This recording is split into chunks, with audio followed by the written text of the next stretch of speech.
आज हमन के हमार जाति के नाम पे कौनो गाली दे दे तो हमन ओकरे खिलाफ SC/ST एक्ट में मुकदमा दर्ज कर सकती हैं और वो मुकदमा दर्ज करे का अधिकार बाबा साहेब के बदौलत देखिला।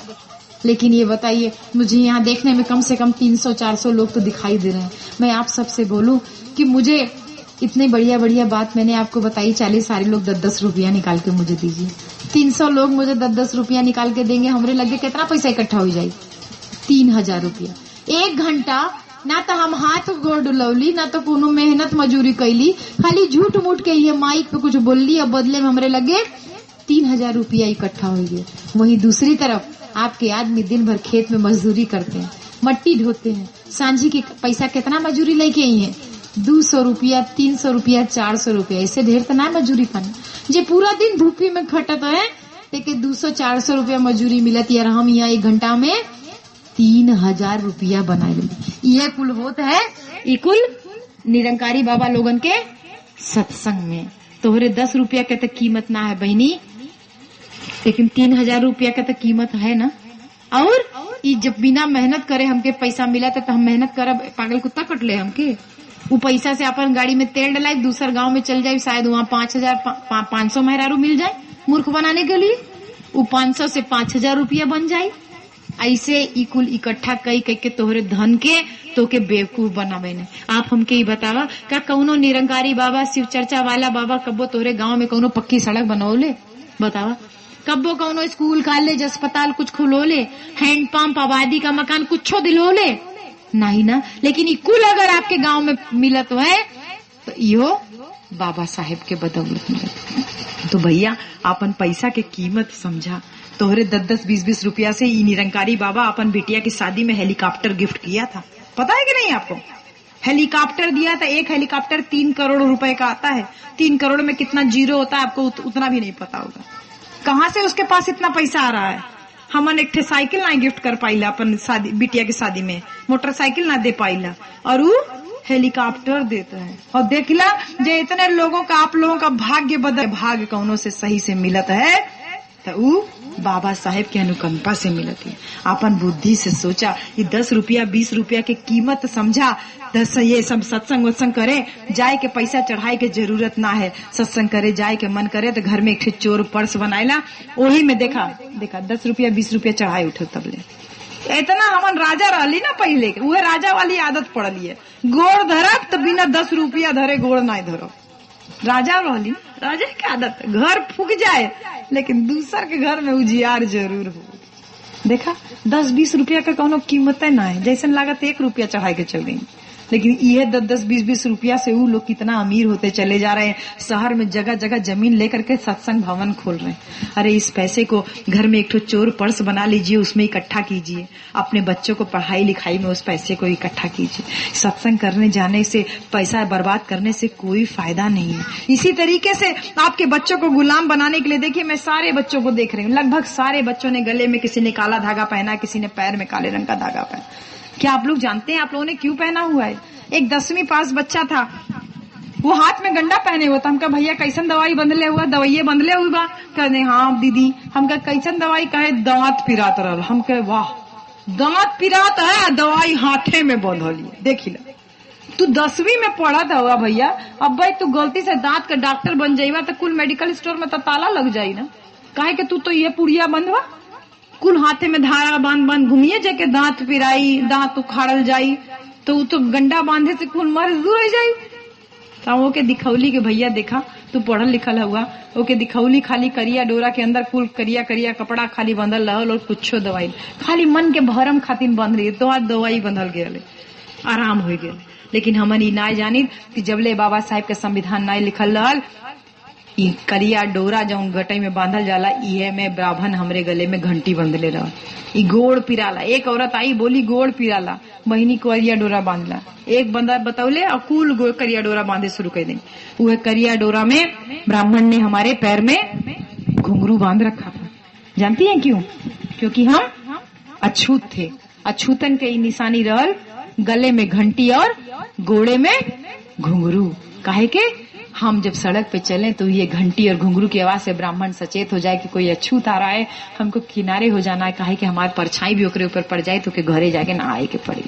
हमरे गले में हांडी टंगल रोल कि हम थुकी तो वह हांडी में थुकी, कमर में झाड़ू बंधा लली, करधन ना है, करधन में देखती हो ना बेटा छोटा छोटा घुंघरू बंधा होता है, वो जानती है क्या है, वो उसी जमाने का घुंघरू है। आज झाड़ू तो बाबा साहब की कृपा से हट गई, लेकिन वो घुंघरू आज भी है, इसी में झाड़ू लगी हुई थी कि जब सड़क पे चले तो पीछे पीछे पैरों का निशान मिटते चले, क्योंकि हमारे पैर के निशान के ऊपर भी किसी ब्राह्मण का पैर पड़ जाएगा तो उसको घर जाके नहाना। अरे इस व्यवस्था से हमको कौन निकाल करके लाया, कौन निकाल के लाया? बाबा साहब। और हम देखिए बाबा साहब को क्या दे रहे हैं, उन्हीं धागों को वापस कभी फैशन के नाम पे, कभी नजर के नाम पे, कभी घोड़ पिराने के नाम पे, कभी दवाई के नाम पे वापस पहन लिया, गंडा ताबीज के नाम पे। ये गुलामी के धागे हैं। ब्राह्मण देखता है तो जान जाता है ये सब मेरे गुलाम है, क्योंकि पहले तो ये गुलामी के धागे तो थे। उनके बच्चे कभी भी ये करिया डोरा पहने हुए आपको नहीं दिखेंगे, कभी भी देख लीजिए, ये सिर्फ हमारे समाज के बच्चे पहनते हैं। तोड़ करके फेंक दीजिए ये गुलामी की निशानियों को। अरे हम लोग बाबा साहब की संतानें हैं, बाबा साहब की कृपा से हम लोग आगे बढ़ रहे हैं, किसी ब्राह्मण का गुलामी करने के लिए हम लोग नहीं है। सारी गुलामी बाबा साहब ने संविधान बना करके तोड़ दी, हम क्यों गुलाम बने रहना चाहते हैं? तोड़ के फेंक दा। मैं बस एक छोटी सी बात आप लोगों से करूंगी कि हम लोगों को गुलाम बनाने के लिए इतने जतन कर रहे हैं, और हम लोग खाली घर में सूती ला खाएगे, बनाए ले खाए ले, 10 बजे 11 बजे ले थोड़ा प्रपंच करब सुतता। यह का नतीजा है कि देख ला मजेंद्र सर बताओ तरह हमारे लड़का के हाथे में कटोरा थमा दिए, अब नहीं जागत ही है। और फिर हमारे बच्चे जो प्राइवेट स्कूल में पढ़ के बड़ी बड़ी यूनिवर्सिटियों में जा रहे हैं पढ़ने, वहां पे भी उनको मजबूर किया जा रहा है। हमारा एक बच्चा था रोहित वेमुला, हैदराबाद यूनिवर्सिटी में पीएचडी करने के लिए गया, उसको इन ऊंची बिरादरी के लोगों ने इतना परेशान किया कि वो बच्चा जो है आत्महत्या कर लिया। हमारी एक बेटी थी डेल्टा, राजस्थान में टीचर बनने के लिए गई, वहां स्कूल का प्रधानाचार्य उसके साथ जबरदस्ती करके उसको पानी की टंकी में डुबो के मार डाला। हमारी एक बच्ची थी यहीं पर गाजीपुर में, होली से कुछ दिन पहले उसको कुछ लोग खेत में उठा ले गए, जिंदा जला दिए। वो लड़की बहादुर थी, जब जली अवस्था में खेत की तरफ भागी, घर की तरफ भागी, तो गांव वालों ने उसको बचाया। 3 दिन वो जिंदा रही, वो बच्ची मर गई। हमारी एक बच्ची थी केरल में, वकालत पढ़ रही थी, वकील बनना चाहती थी, उसको इन लोगों ने इतना परेशान किया, उसके साथ जबरदस्ती करके उसको चाकू से गोद गोद के उसका पूरा आतड़ी बाहर निकाल दिया। हमारा एक भाई था, वो किसी ऊंची बिरादरी की लड़की से केवल प्रेम कर बैठा, उसका चक्कर वक्कर चलने लगा, लड़किया के भाई ने उसका मुंह पूरा गोद गोद के कोंच कोंच करके मार डाला। जब उससे पूछा गया कि तुमने इतनी बेदर्दी से क्यों मारा चलो ठीक है, चक्कर चल रहा था तुम्हारी बहन से, चलो ठीक है, लेकिन इतनी बेरहमी से क्यों मारा? तो वो लड़का बोलता है, उसको बिल्कुल पछतावा नहीं था कि वो किसी की जान लिया था। बोलता है, मुंह इसलिए कूचे कि जब मुंह नहीं रहेगा तो लड़कियां से आई लव यू कैसे बोलेगा। बोले कि कान इसलिए कूच दिए कि जब काने नहीं रहेगा लड़की आई लव यू बोलेगी तो सुनेगा कैसे। बोल रहे थे कि मतलब आंख इसलिए कूच दिए कि जब आंख नहीं रहेगी तो आंख 2-4 कैसे करोगे। इतनी बेरहमी से मारा गया। और अभी कल की घटना है, कल इलाहाबाद में दिन दहाड़े अल्लाहपुर में जो है एकदम शहरी इलाका है, एक 13 साल की बच्ची के साथ ये लोग जबरदस्ती करके उसके शरीर में फावड़ा डाल दिया। सोच सकते हैं आप, 13 साल की बच्ची, वो बच्ची खत्म हो गई। क्या कसूर था इन सब लोगों का बताइए? सिर्फ इतना ना कि वो बाबा साहब के दिए हुए अधिकार की बदौलत कुछ आगे बढ़ने का प्रयास कर रहे थे, और आप भैया तुमको हंसी आ रही थी उस लड़के की मौत पे। अरे किसी दिन आपसे ये गलती हो जाएगी ना, और आपको कोई ऊंची बिरादरी वाला आकर के मारेगा, उस दिन मैं आपके ऊपर हंसूंगी। आपसे, आपके परिवार में कभी आपके किसी से ऐसी गलती होगी, दूसरी बिरादरी वाला आके आपको गोली मारेगा, उस दिन मैं आपके ऊपर हंसूंगी। अभी तो आप अपने ही बिरादरी के एक बच्चे को जिसको मार दिया गया, आपको उसके ऊपर हंसी आ रही है। ये आंच जिस दिन आपके घर पे पहुंचेगी, उस दिन मैं आपके ऊपर हंसूंगी, फिर मैं देखती हूँ आपको कौन बचाने आता है।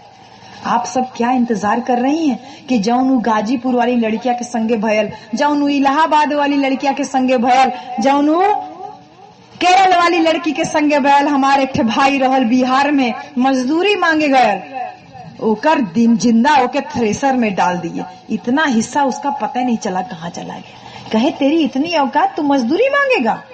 हमारे 3 भाई लोग दिन भर खेत में काम करने के बाद पंजाब में मजदूरी मांगने के लिए गए, उनका जिंदा हाथ और पैर काट दिए, जिंदा।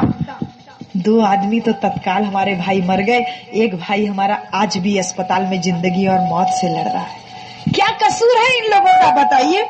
और आप लोग क्या कर रहे हैं? इंतजार कर रहे हैं कि जो कुछ उस भाई के साथ में हमारे बिहार में हुआ, जो हमारे भाइयों के साथ में पंजाब में हुआ, वो आपके पतियों के साथ में, आपके बेटों के साथ में होगा, तभी आप जागोगे क्या? बताइए। वो लोग संगठित होकर के जुल्म कर रहे हैं और आप लोग क्या कर रही हैं? टिकुली बिंदी सिंदूर लगा के आप आदमी लोग बढ़िया पैंट शर्ट पहन के सेंट लगा करके घूम रहे हो। अरे बाबा साहब ने अधिकार इसलिए नहीं दिया था कि खा पिया और सुता। बाबा साहब ने अधिकार इसलिए दिया था कि कोई तुम्हारे अधिकारों की तरफ आंख उठा करके भी देखे तो उसकी आंख निकाल लेना। बाबा साहब ने अधिकार इसलिए दिया था कि कोई तुम्हारे बच्चों की तरफ आंख उठा करके देखे तो उसके हाथ तोड़ देना। बाबा साहब ने हम लोगों को इसलिए नहीं अधिकार दिया था कि चुप मार करके खाली सोएंगे। हमको क्या परेशानी है बताइए? क्या परेशानी है? हम भी आराम से रह सकते हैं। एक हैदराबाद गांव में गए, इतनी टीस चुभती है घर दिल में।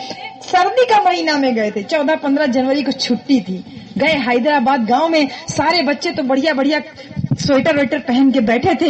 एक छोटा सा बच्चा केवल एक फुल शर्ट पहन करके बैठा था। हमके इतना जड़ावत रहा कि हम एक स्वेटर पहन रही, ओकरे ऊपर कोट पहन रही, और कोट के ऊपर हम साल ओढ़े थे, तब भी हमको ठंडा लग रहा था। इसे खुले मैदान में कार्यक्रम था और वो लड़का एक खाली शर्ट पहन के बैठा था। हम वो लड़का से पूछली कि भैया तो के जड़ातना है?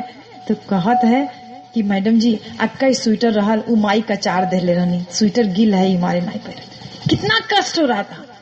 कपड़ा पुराना हो जाता है, उठा के फेंक देते हैं कि नहीं पहनने का मन है।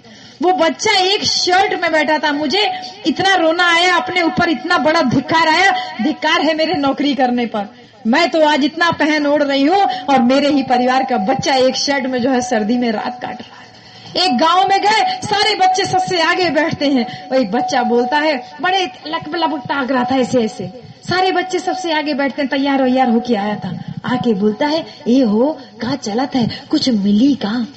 जब उसने बोला कुछ मिली का तो ऐसा लग रहा था किसी ने एकदम छेद कर दिया हो। यहाँ कहे के हमन राजा रहली, राजा यहाँ देश के, और आज उ राजा के संतान को ई ऊंची बिरादरी के लोगों ने, मनुवादियों ने आज भिखारी बना दिया है कि हमारे बच्चे किसी समारोह में बैठते हैं इस आस में कि कुछ मिली का।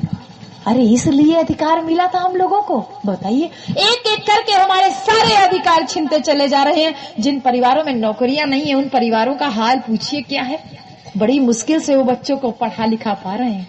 हम लोग तो नौकरी कर रहे हैं, पैसा मिल रहा है तो बढ़िया से गाड़ी वोड़ी खरीद लेना है, बच्चे पढ़ ले रहे हैं। लेकिन जेकरे परिवार में क्यों नौकरी वाला ना है ओकरे परिवार के हालत। लेकिन जे नौकरी करत है, लानत है आप सारे नौकरी करने वालों पे। सरकार एक के बाद एक हमारा आरक्षण खत्म करती चली जा रही है और हम सब इंतजार कर रहे हैं कि बाबा साहब पैदा हो, लेकिन पड़ोसी के घर में, अपने घर में ना हो। काहे के क्रांति होए के चाहिए, बोला खूब बढ़िया बढ़िया, लेकिन दूसर के घर से क्रांति शुरुआत होए चाहिए, अपन घर से शुरुआत ना हो। हमन के वो क्रांति के शुरुआत करे के है, ई मारे हम पगलायल हैं, आप लोगों के बीच में आ रहे हैं। हमको क्या पड़ी थी आने की? सिर्फ इसलिए कि उठो जागो, अगर अब भी सोते रहे ना तो सारा अधिकार छीन जाएगा, एक एक करके अधिकार छीन जाएगा। अरे ये बताइए, संसद में तो हमारी महानायिका अकेली है ना, हमारी बहन जी तो अकेली है ना संसद में। संसद के बाहर तो समाज तैयार करना है कि नहीं करना है हमको? संसद के बाहर उनको कौन सहारा देगा बताइए? हमन खाए के सुतब तो कैसे मजबूती पाई है बतावा? हमन के बाहर सबक सिखाए के है कि ना सिखाए के? ही लोग जौन हमन लोगन के ऊपर इतना अत्याचार करत है, बतावा हमन के उनके मजबूती देवे के है कि ना देवे के है? बतावा देवे के है ना, कैसे दिहल जाई? ऐसे सुतल जाई तो कैसे मजबूती मिली? उठा, आप लोगों को जागरूक करने के लिए हम यहाँ पर आए हैं। देखिए, बच्चा जब तक रोता नहीं है तो माँ दूध नहीं पिलाती। हमन के तो अधिकार छीनते हैं, हमारे ऊपर अत्याचार होते हैं। सरकार भूमि अधिग्रहण बिल लाने वाली है, आप लोगों की सारी जमीन सरकारी हो जाएगी, पैसा आपके मुंह पे दे दिया जाएगा, 10 लाख 20 लाख रुपया ले जाओ। आपके दारूबाज पति को 10-20 लाख रुपया खर्चा करते कितना टाइम लगेगा? बाबा साहब के बाद मान्यवर कांसीराम साहब ने यही तो किया, हमारे अंदर ये चेतना जगाई, हमको जागरूक किया और कहा कि उठ करके अपना शासन स्थापित करो। और फिर दूसरा सपना दिया कि भारत को बौद्धमय बनाना है। शासक कौम बनाने का सपना तो साहब ने 4-4 बार पूरा किया। और अगर आप औरतें लोग एक एक साड़ी में और आप आदमी लोग एक एक बोतल दारू में नहीं बिकाए तो साहब कांसीराम का वो सपना 5वीं बार भी जरूर पूरा होगा। हम लोगों को उसको पूरा करना है। वो 5वीं बार सपना पूरा करे में हमन के कुल जान लगाए देवे के, ऐसा जान लगावे के है कि जैसे बाबा साहेब से एक आदमी पूछ ले रहल कि भैया तो के हम एक ठे कुल्हाड़ी दे दें और 6 घंटा का टाइम दें तो तू पेड़ काटे में जौने की कितना टाइम मतलब 6 घंटा का टाइम रहे तो तू पेड़ काटे के तो के दियल जाए तो तू का करबा। बाबा साहब बोले अरे का करब हम, उ 6 घंटा में हम 4 घंटा अपन कुल्हाड़ी तेज करे में लगाई। काहे के जब कुल्हाड़ी तेज हो जाई तो अक्का झटका में न पेड़ कट जाई ना। तो ऐसे ही अभी तो मैं अकेले बोल रही हूँ ना, अभी जब एक एक इंदु चौधरी और तैयार हो जाएगी और ये सारी बच्चियां आप सारी लोग आप भी तैयार हो जाओगी, आप भी तैयार हो जाओगी, आप भी तैयार हो जाओगी। अभी तो मैं अकेले बोल रही हूँ, जिस दिन आप सब बोलने लगोगी उस दिन ये जो विदेशी लोग आके हमको गुलाम बनाए इनको अपने देश भागना पड़ेगा कि नहीं भागना पड़ेगा। हम एक ही झटके में उस पूरी मनुवाद रूपी पेड़ को ऐसे काट देंगे। इसलिए ये काम चल रहा है जो रात रात में आप लोगों के बीच में हम लोग घूम रहे हैं कि उठो जागो, उठ करके अपने अधिकार लो। और इसी कड़ी में हम लोग 3 जुलाई को आजमगढ़ के ITI मैदान में एक बड़ी जनसभा रखे हैं, बड़ा कैडर रखे हैं, जिसमें हम भंते चंदिमा जी को बुला रहे हैं जो बहन जी के धम्म गुरु हैं। एक IAS अधिकारी को बुला रहे हैं महाराष्ट्र से, और भी 1-2 अधिकारियों को बुला रहे हैं, जिससे आप लोगों को और अच्छी अच्छी बातें पता चले कि बाबा साहब और मान्यवर साहब का मिशन हमको कैसे पूरा करना है। तो 3 जुलाई को ITI के मैदान में आप लोग जरूर पहुंचिएगा, क्योंकि हम इन सरकारों को जवाब भी देना है कि हम बहुजन समाज अब सो नहीं रहा है, बहुजन समाज अब जग गया है। जो हमारी तरफ उंगली करेगा, जो हमारे से टकराएगा वो चूर चूर हो जाएगा। जे सब शिव चर्चा में जाए के बोलल जाता है कि हमार देवता छाल लपेटे वाला हमार देवता है, ओके हमन के जवाब दे के हमार देवता ही छाल लपेटे वाला देवता ना है। हमार देवता तो ऊ है जो कोट पैंट सूट टाई पहन के रहते, जे कहते है कि सांप लपेट के घूमने वाला तुम्हार देवता है, ओके अपन लोग जवाब दे कि सांप लपेटे वाला देवता ना है। हमार देवता तो ऊ है जिकरे हाथ में संविधान के किताब ही है, जे हमन के पढ़ले के अधिकार दिलौले, आगे बढ़े के अधिकार दिलौले। जे बोली कि तुम्हार देवता तो जौने के हाथे में डमरू लेवे वाला है, हमन के बोले कि नहीं हमार देवता तो ऊ है जे ऐसे उंगली दिखाए के हमन के कहते कि उठ के अपन सत्ता स्थापित करा, अपन शासन स्थापित करा। वो साधारण उंगली नहीं है बाबा साहब की जो ऐसे इशारा करती है, वो इशारा करती है कि उठो, मैंने तुमको संविधान के द्वारा अधिकार दिए, अब तुम उठ करके अपना शासन स्थापित करो। तो हमारा वो देवता है जो हमको शासन सत्ता की ओर ले जाता है। तो इन्हीं सारी बातों को लेकर के हम लोग 3 जुलाई को ITI के मैदान में सब लोग मिलेंगे। लेकिन उससे पहले मैं आप लोगों के लिए वो 22 प्रतिज्ञा वाला कैलेंडर दे दीजिएगा पति, आप सारी महिलाओं के लिए। छामी भी लिखा जौन पूजा पाठ करे के है तौन बुद्धम शरणम गच्छामी के नाम पे करे के। ई बाभन के बनायल तारीख पे ई व्रत तीज त्योहार पूजा पाठ हमन के बंद करे के कि ना करे के बताओ, करे के ना, तभी तो हम बाबा साहब के सपने को पूरा कर पाएंगे। नहीं तो कितनी मेहनत मुझे करनी पड़ेगी, मैं कितने दिन जिंदा रहूंगी, ऐसे बोल बोल के कितने दिन जिंदा रहूंगी बताइए, कितने दिन ऐसे बोल पाऊंगी। लेकिन आप सब तैयार हो जाएंगी तो मेरा काम आसान हो जाएगा ना, और ये मेरा काम नहीं है, हमारे बाबा साहब का सपना आसान हो जाएगा। तो ये कैलेंडर आप सारी औरतें लेकर के जाइएगा।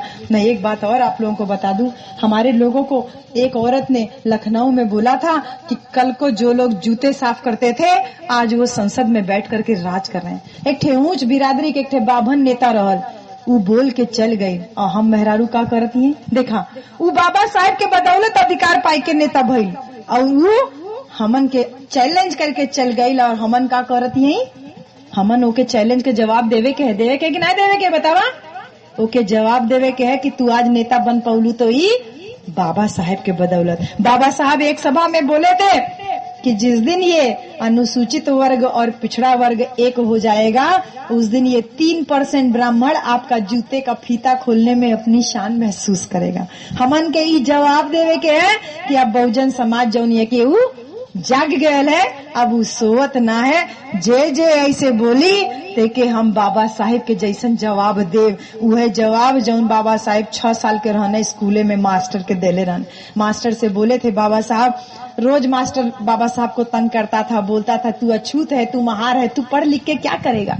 तो बाबा साहब ने 3 दिन बात सुनी है, 1 दिन सुनी, 2 दिन सुनी, 3 दिन सुनी। तीसरे दिन बाबा साहब उठ के खड़े हो गए, बोलते हैं ए मास्टर साहब, आज तो आपने ये बोल दिया कि मैं अछूत हूँ, महार हूँ, पढ़ के क्या करूंगा, लेकिन आज के बाद अगर आपने ये बात बोली तो मैं आपका जूतों से स्वागत करूंगा, इसके नीचे मैं बात नहीं करूंगा। ये जवाब देना है हमें ये पागल नेताओं को कि अब अगर किसी ने इस तरीके की बात बोली तो हम उसका जूतों से स्वागत करें। उसके बाद बाबा साहब ने 1927 में जब मनुस्मृति को जलाया, वो मनुस्मृति जिसमें ये लिखा है कि औरत को हमेशा आदमी के अधीन रहना चाहिए, औरत को कभी छुट्टा नहीं छोड़ना चाहिए, उस मनुस्मृति को जब जलाया तब बाबा साहब ने वो मास्टर को जवाब दिया कि देख मास्टर, तू बोलत रहला ना कि हम पढ़ लिख के का करब, देख हम पढ़ लिख के तोहरे धर्म शास्त्र के हम आग लगवली, ई की है चात रहनी हम और ई हम कैली। ओकरे बाद जब बाबा साहब संविधान लिखने तब तीसरी बार उस मास्टर को जवाब दिए कि देखो मेरी शिक्षा का उद्देश्य ये था, मैंने पढ़ लिख करके अपने समाज के लोगों का भाग्य बदल दिया, ये है शिक्षा का अंतिम उद्देश्य। तो वही शिक्षा प्राप्त करके आज हम लोग भी 3 जुलाई को ITI के मैदान में इन लोगों को जवाब देंगे कि नहीं देंगे बताइए। अगर अब भी नहीं देने के लिए आप खड़े हुए तो जान लीजिए मैंने तो कुछ ही केस आपको बताए थे, ऐसे केसेस हमारे गांव में, हमारे घर में, हमारी बेटियों के साथ में रोज हो रहे हैं। वो कब आपके घर की बेटी का नंबर लग जाएगा आपको पता भी नहीं चलेगा।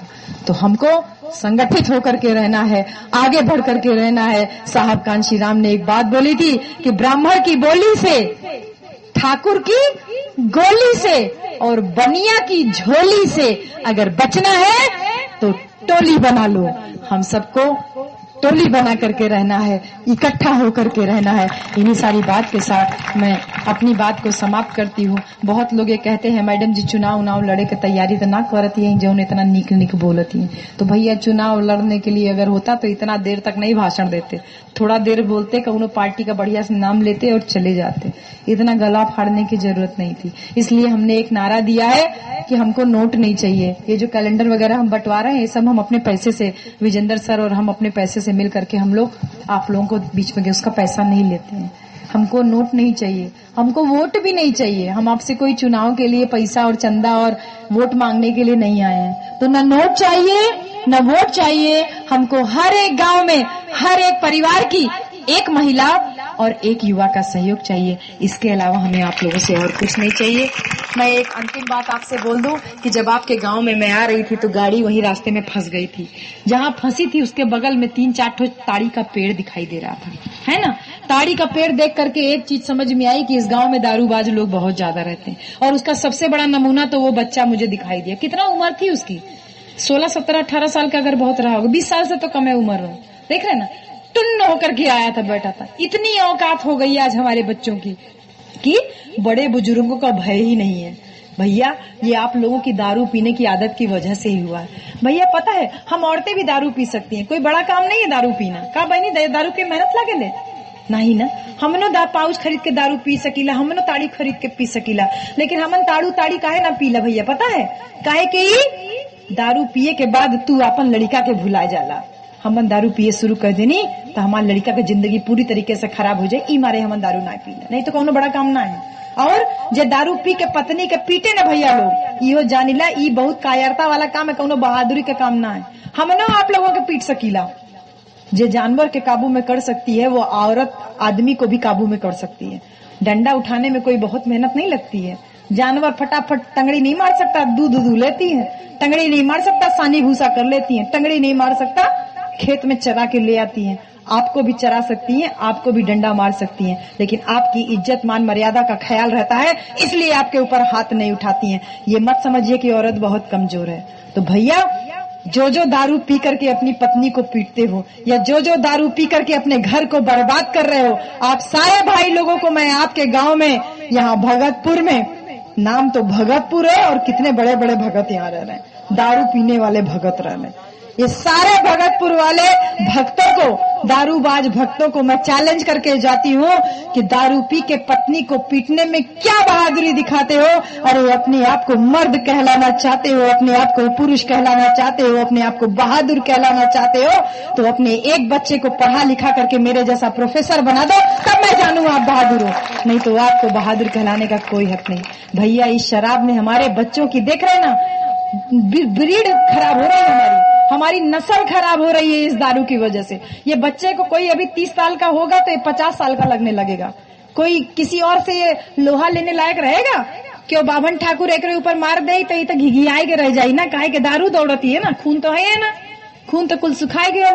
तो बहन जी लोग, आप लोग ना मार पिटाई की बहुत चिंता करने की जरूरत नहीं है। आंदोलन बना करके, ये युवा बच्चे जितने मेरी बात सुन रहे हो, समझ रहे हो, आप लोग आंदोलन बना करके ये जितने भी ताड़ी के पेड़ आपके गांव में लगे हैं, इन सबको एक ही दिन, एक ही रात में बाबा साहब की वैसे ही आरी के जैसे एक ही झटके में आप लोग खत्म कर दीजिए। ये एक दिन गरियाएंगे, 1-2 दिन गरियाएंगे, उससे ज्यादा नहीं गरियाएंगे, लेकिन आपके इस कदम से हमारी ये अगली नस्ल जो है ना, ये बच जाएगी। इस पीढ़ी को तो हम नहीं बचा पाए, लेकिन इस पीढ़ी को भी हम बचा सकते हैं, जिसको दारू बीड़ी सिगरेट के बारे में नहीं पता है। बहुत बड़ी जिम्मेदारी मैं आप लोगों के ऊपर देके जा रही हूँ। उम्मीद करती हूँ कि अगली बार आपके गांव में आऊं तो ये सारे ताड़ी के पेड़ तो कम से कम कटे हुए होने चाहिए। तो मैं यही सारी ये कैलेंडर लेकर के आप लोग घर जाइए और ये बहनी ई जिन करिया कि एके ले जाके कौनो देवी देवता के सामने टांग दिया। ई जिन करिया क्यों देवी देवता की इतनी औकात ना है कि हमारे बाबा साहेब हमरे महापुरुष के आगे टिक सके, ठीक है ना। एके ले जाके साफ सुथरी जगह पे रखिया और ई जिन करिया कि हमें नहू के मानी ला, हम निरंकारी बाबा को मानी ला, ठीक है ना। ई जिन करिया काहे के हमन के जान देवे वाला बाप एक न होला ना, ऐसा तो क्यों ना जेकर 2 बाप है नहीं ना। तो जैसे जान देवे वाला बाप एक है, वैसे ही हमन के मान दियावे वाला, सम्मान दियावे वाला बाप भी एक है, और वो है बाबा साहेब। तो अपन बाप के बाप कहे सिखिया, जे अपन बाप के बाप न कही ओके का कहल जाई, ओके दोगला कहल जाला। देवता के पूजा करे के भैया ये कैलेंडर बंटवा दीजिए, अब बहुत टाइम हो गया है, ठीक है। ये कैलेंडर ले जाइए आप लोग, और जिसको जिसको ये गुलामी का धागा, आप लोगों को हम एक बोर्ड का कैडर देते हैं जिसमें हम पूना समझौता और आरक्षण के बारे में बताते हैं। तो जो लड़के लड़कियां पढ़ने वाली हैं, आप लोगों के दिमाग में आरक्षण को लेकर बहुत सारी बातें रहती हैं, वो सारे जो बोर्ड वाला कैडर आप लोग करना चाहती है वो जागरूक कर रहे हैं, ठीक है। तो जो युवा बच्चे वो कैडर करना चाहते हैं, अपना नाम टेलीफोन नंबर नोट करा दीजिए। एक परिवार से केवल एक ही महिला लीजिएगा, है ना, जिससे ही ज्यादातर लोगों के पास पहुंच जाए, ठीक है। ऐसा मत करिएगा कि 2-2, 3-3 लोग ले रहे हैं, ईमानदारी से। और आप पुरुषों के लिए इस कैलेंडर की जगह पे ये लीफलेट मिल जाएगा, लेकिन जिन पुरुषों को इसके बावजूद कैलेंडर को लेके नहीं आते हैं, इसलिए आप लोगों के लिए भीम नमो बुद्ध है।